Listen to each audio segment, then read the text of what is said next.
நம்ம நாட்டோட தேசிய கீதத்தை எழுதியவர் யார் தெரியுமா? நம்ம நாட்டோட தேசிய கீதத்தை எழுதியவர் ரவீந்திரநாத் தாகூர். ரவீந்திரநாத் தாகூர் அவர் தான் ஜனகண மன அதிநாயக ஜெயங்கிற பாட்டை எழுதினவர். அவர் லண்டன் போறாரு. லண்டன் போனா 5 வயதுக்கு உட்பட்ட சிறார்கள் படிக்கிற பள்ளிக்கூடத்துக்கு போறாரு. 5 வயது படிக்கிற சிறார்கள் பள்ளிக்கூடம் சின்ன பிள்ளைய படிக்கிற பள்ளிக்கூடத்துக்கு போறாரு. அங்க போய் மாணவர்களை பார்த்து ஒரு கேள்வி கேட்டார். மாணவர்களே, என் சட்டப்பையில் ஒரு பேனா வைத்திருக்கிறேன், வாங்கியது 5 ரூபாய்க்கு, 10 ரூபாய்க்கு நான் வித்தா எனக்கு என்ன கிடைக்கும்னு கேட்டார்.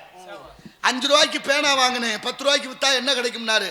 பிள்ளைய மொத்தமா சொன்னிச்சுக்கலாம், லண்டன் மாணவர்கள் உங்களுக்கு 6 மாதம் எங்க நாட்டில் சிறை தண்டனை கொடுப்பாங்கன்னுச்சான். மனசாட்சியோட யோசிச்சு பாருங்க.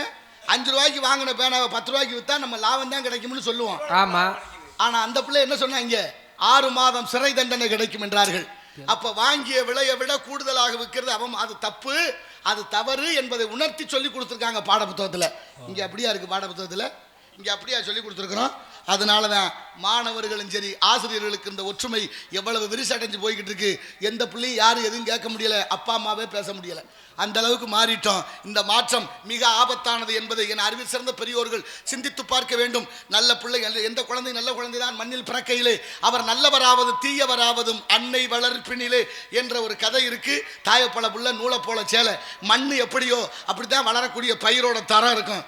நல்ல பிள்ளைங்கிறத அவருடைய நடவுடை பாவனை காட்டிவிடும் என்பதை உணர்ந்து நாளைய தலைமுறைக்கு நல்ல கதைகளையும் நல்ல உதாரணங்களையும் சொல்லி வளர்ப்போம்.